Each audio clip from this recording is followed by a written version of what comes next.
வணக்கம். என் பெயர் விஜயவர்மா நாகராஜன். எனக்கு 12 வயது. நான் ஹைகாம் தமிழ் பள்ளியில் பயில்கிறேன்.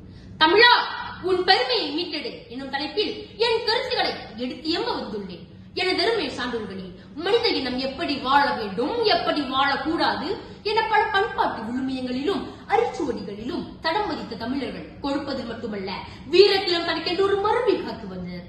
என் தாய் கூறிய புறநானூற்று கதை நினைவுக்கு வருகிறது.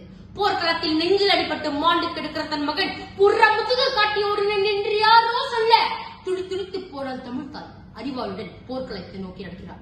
என் மகன் நெஞ்சில் அகப்பட்டு இருந்திருக்க வேண்டும், புற முதுகு காட்டி இருந்திருப்பானே, ஆனால் அவன் பால் குடித்த அந்த மார்பகங்களை அருள் தெரிவேன் என்று சபதம் கொள்கிறாள்.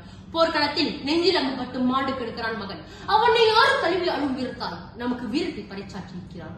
ஒன்றல்ல இரண்டல்ல வீர விளையாட்டுகள், போட்டிகள், மிருகங்களை அடக்குதல், வேட்டையாடுகிற தமிழர்கள் வீரத்தை பெரிதும் போற்றி வந்தார்கள். ஏழு தற்காலத்தில் விரட்டி விரட்டி விளக்கு தோணுது. எனக்கு ஆடுகளை தூக்கிவிட்டு ஓட ஓட வெட்டி சாப்பது வீரம் அல்ல. என்ன பெருமை தமிழர்களே, வீரம் அல்ல. தமிழ் இனத்திற்காகவும் தமிழ் மொழிக்காகவும் பாடுபடுவானேயானால் அவனே தமிழ் கூறும் நல்லுலகம் போற்றும் மர தமிழன், அவனே வீர தமிழன். தமிழ் அன்பர்களே, நிறைவாக நாகரிகம் கார்த்திகேற்ப மாறிக்கொண்டே இருக்கட்டும், ஆனால் பண்பாடுகளில் நாம் பாட்டின் முப்பாட்டின் வழியெல்லாம் நாமவே இருப்போம். தமிழா, உன் பெருமையை மீட்டிடு, உலகையே உன் கையால் வென்றிடு. தமிழன் என்று சொல்லடா, தலை நிமிர்ந்து நில்லடா என சூழலிட்டு வாய்ப்புக்கு நன்றி கூறி விடைபெறுகிறேன். நன்றி, வணக்கம்.